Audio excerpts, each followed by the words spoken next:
Canada has recently issued a brand new takedown on crypto inside of Canada, and today we're going to talk about exactly what that means for Canadian investors and the Canadian landscape of cryptocurrencies. So let's dive in. Now, the article I'm going to be referring to is this one. It will be linked down in the description by Bloomberg, and it's basically going over the fact that Canada's new crypto rules have pushed a few trading platforms to basically leave the market. And I'm going to go over these specific trading platforms, what they've done for the market, what they do for the market, how big they are, and also the good parts about this actual push for regulation, because it actually isn't all bad.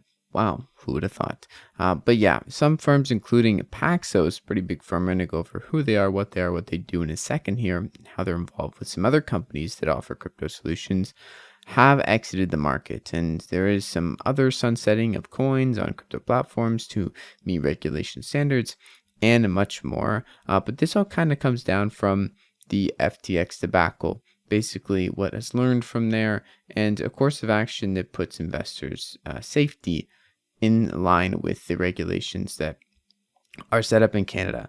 The good part about this is that when we go down to the US regulations, they aren't really as defined, and Canada has kind of taken these steps. The SEC hasn't really taken these steps in the US and how security rules apply to crypto trading platforms, but Canada has apparently, in the country, first proposed a broad framework for platforms in 2019, but now a 2021 notice from the CSA investing industry outlining how security laws apply to the business of crypto firms and crypto trading platforms. But now we have a pre-registration offered. This was actually in February.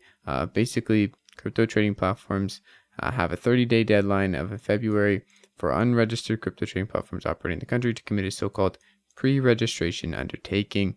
Basically, firms are required to follow tougher regulations on segregating customer assets and prohibited from offering margin or leverage at all to users in Canada. So that's interestingly enough. I don't think margin or leverage are a great thing for normally everyday retail investors to have. Most of the cases, people do get wrecked. However, I do believe in free markets, and I do think it is still within the power of everybody to decide their own benefit, even if it is to their detriment at times. Now, aside from that, you actually could make the argument that, hey, certain people should be probably banned from leverage. If you can be banned from a gambling casino, maybe you should be banned from using leverage. So interestingly enough, the two people who left were DYDX. This is a decentralized exchange, so kind of expected that they may leave or cease operations in Canada. They're not fully decentralized from what I understand, but most of their systems run on decentralized mechanisms using a layer 2 on Ethereum that is called Starkware. So this is essentially a massive hit to me, or a decent hit, because they do have a trading platform that has, if we scroll down here, over $1 billion in volume in the last 24 hours. And that's quite a bit of people. There's a bunch of trades going on in the last 24 hours, a bunch of strong investors. This platform is good. However, it will not be available in Canada for Canadian users for much longer, unless, of course, using a VPN and doing some somewhat fishy stuff, which I suspect people will be if they want to use these platforms still. You can see here that there is a warning. They're winding down services in Canada, and new Canadian users will not be able to onboard to the exchange. Existing Canadian users will only be able to basically move to a close-only mode, so they can only withdraw things.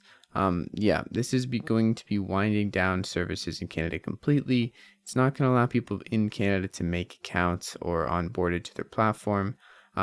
This may change in the future, but it looks like there is not really a huge idea to change toward this or to register for this, as they are more of a decentralized nature as a service. On top of this, we also have Paxos, a crypto brokerage and just a platform that offers a bunch of crypto solutions to high level things like PayPal, leaving Canada. They're coming back maybe eventually, but people who have funds in Canada or Paxos platform that are within Canada, they're going to need to withdraw their funds. They won't be able to onboard new funds and use their account as they once was, and now they can't really do much but take their funds out.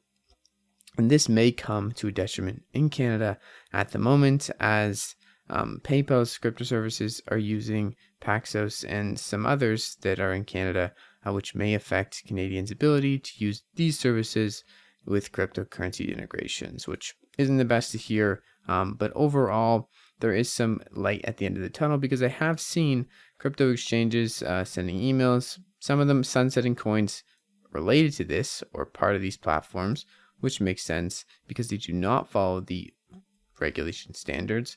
But also on top of this, having some guidelines for crypto trading platforms to actually go through with these different things and go through with pre-registration undertakings and have a real framework to follow is a nice thing. I'm not going to say it's all good because I don't know the whole process, but I think having set guidelines that clearly some exchanges or trading platforms are following here allows for them to actually operate in Canada and run a proper business and do it the right way. So, or in accordance with the law, I should say. But yeah, that's really all for today in this piece of news of Canada's new crypto takedown. Now, the more takedown effect was that people are leaving crypto or companies and services are stopping offering in Canada for certain crypto services. But at the end of the day, there is some clarity here too, so it's not all bad. And I figured it's probably important to know about this, so I made a video. Anyways, that's it for today's video. If you guys want to enjoy some more evolution in crypto, freedom, and online business, make sure you guys come over to the newsletter. It'll be the first link down in the description. And then after that, I'll put the sources that I use in today's video. But anyways, I enjoyed your time. Hopefully you enjoyed it too. And I'll see you guys in the next one. Peace.